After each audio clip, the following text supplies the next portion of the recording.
Hi everybody, welcome to Phil and Dave's Excellent Adventures. Just Dave here. Today I'm talking about the movie Men.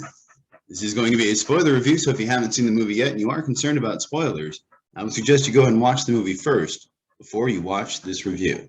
So, Men is a movie by Alex Garland. It's about a young woman who's dealing with a traumatic event in her past who rents a house in the countryside to sort of decompress, I suppose, and get over it. As far as what I liked about the movie, I thought the cast did a great job. Jessie Buckley as the main character is very entertaining and engaging. She does a great job with what she's given, and I found myself really caring for and empathizing with the character. And then Rory Kinnear plays several characters in this movie, and again, does a great job. I mean, he manages to sort of distinguish each character and make them seem different and feel different, and his performance is fearless. I mean, he walks around completely naked for long periods of the movie. So good for him. I think the opening in the movie was very good, very effective. It really made me sort of want to keep watching and made me wonder what happened and to see, kind of figure out why it happened. The cinematography in the movie overall was very good. Very professional looking. Garland is of course, a professional filmmaker who's made several films at this point, and I don't remember the cinematographer's name, but did a great job. It looked very good. There's this sort of tunnel scene early on in the movie where the character sort of plays with her echoes in the tunnels and sort of makes this little song. It's very nice. It's maybe a little longer than it needed to be, in my opinion, but I liked it. It looked good. There's a scene toward the end, again, this is a spoiler review, where one character sticks his hand through the mail slot to try to get to her, and she sticks a butcher knife into his arm, and then the guy sort of pulls his hand out, and the butcher knife slices all the way along his arm and separates in between the two fingers. Very cool scene, very graphic, hard to watch in a way, but I enjoyed it, and it was as far as horror goes, a very fun, interesting sort of scene. And I will say, if nothing else, the movie is very memorable. I think I saw it yesterday, and I'm still thinking about it, and I'm curious and excited to talk to people who did see the movie. So, you know, it's definitely not the kind of movie you would see and forget by any means. As far as what I disliked about the movie, I disliked most of the music in the movie. The actual music, like songs that they used at the beginning and the end, were fine. You know, not my type of music, nothing I really cared for. But the rest of the music in the movie, for the most part, I found very annoying, way too loud, and just I didn't get why they used it, I guess. There's some sort of music toward the end that I did like, but a lot of it I just found jarring and annoying and stupid.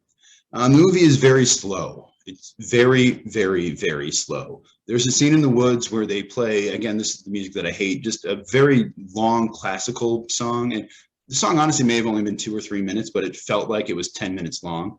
And it's just a woman walking around in the woods with the camera out of focus, playing bad classical music. I mean, I'm sure the music isn't bad. I just don't care for classical music. I'm sorry, it's not my thing, you know.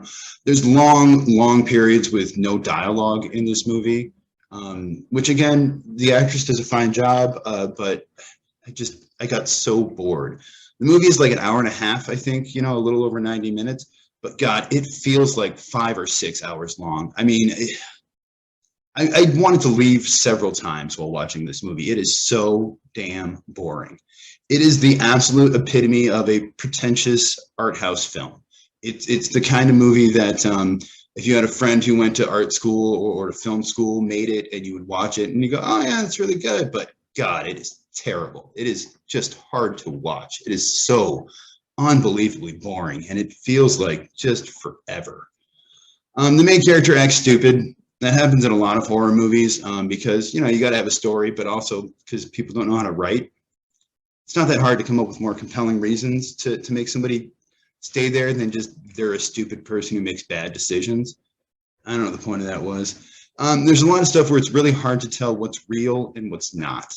You know, early on, you sort of see this crazy naked guy chasing after her, who you assume is real because then the police come and arrest the guy and everything. So, okay, fine. But then not too long after that, she sees her ex-husband or whatever, her dead husband, impaled on a fence. And I'm fairly sure that wasn't real. That was a flashback or something she was seeing in her head. But then when you do stuff like that, it's kind of like, all right, so what's going on here, you know? And so even at the end of the movie, I don't know, man. This movie's so confusing because basically Rory Kinnear plays every single character in the movie except for her dead husband, or he plays every male character rather.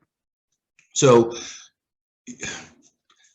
from what I understand, the point of the movie is supposed to be that she's seeing all of the same sort of men, and I don't know, all men are the same. Maybe I don't think it's supposed to be that because that's too stupid. But like, okay, and it's really about the way that sort of men treat women and the way society treats women. I think really there's a scene with the vicar where she sits down with him and he sort of blames her for her husband's death.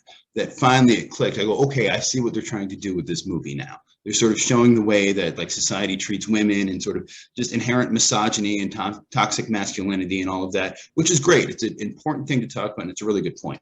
What I don't understand is if you're going to have Rory Kinnear play every character, why didn't he also play her husband? Because then that would make sense. If she were seeing her husband's face in every other male character, then I sort of understand what they're going for. Again, it's stupid, but I kind of get where they're going for. Why is it her husband is a different actor than Rory Kinnear? And so clearly, okay, so one of two things is happening here. The way I understand it, please, if somebody makes more sense of this, make it make sense to me. But either this woman is seeing all of these people and imagining them all to look like the same person, even though they don't, which is the more logical solution, or this woman has somehow gone to some weird town where every single person looks exactly the same, but she hasn't noticed that they all look exactly the same, including a child with a man's face. And so at the end of the movie, her friend finally shows up, and you can see like there's blood on the walls and she's got blood on her. So clearly, I'm assuming that means that the blood is there and the blood is real. So she either killed this creature that was giving birth to other men, which that whole scene was just ridiculously over the top and stupidly graphic and made no goddamn sense. So either that happened or this woman had some sort of a mental breakdown and murdered somebody or a bunch of people who may or may not have been innocent. It seems like they weren't innocent, but again, I don't understand, and I don't understand the point that you were trying to make. I mean, I feel like I think I know what you were trying to say, but the way you did it was so damn stupid, and it made no sense. It's so frustrating. I absolutely hate this movie. I despise this movie, and I think you're supposed to. I think that's kind of the point.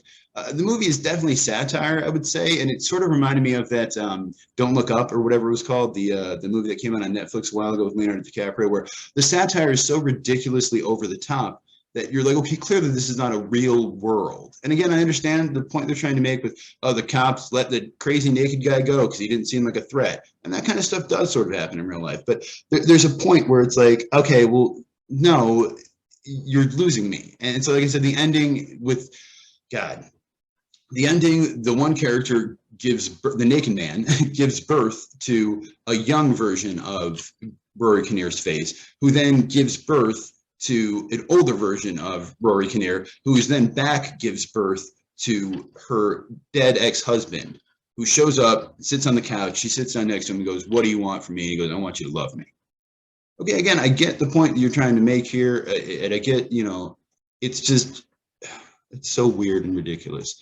So anyway, the movie is directed by Alex Garland. He wrote it as well. Before this, he did Ex Machina, which I really liked that movie a lot, and Annihilation, which I liked, but maybe not as much as I should. I also feel like I didn't get that movie, and I need to rewatch it. But this movie, I feel like I got it. It's just stupid. The vicar scene, like I said, was fun. Rory Kinnear does a great job. The themes, the meanings, I'll get them. I don't know. I just don't know what to say. This movie is so frustrating because it's very well made. It's a competently made film by people who know what they're doing. And I feel like a lot of, people who watch more movies than me and who maybe know more about movies than me like this movie, I don't understand why. This is the kind of thing that people, I think, say is great and brilliant, and I don't believe them. I think they are lying. I think they're lying to me, and I think they're lying to themselves. I don't know how anyone could enjoy this movie.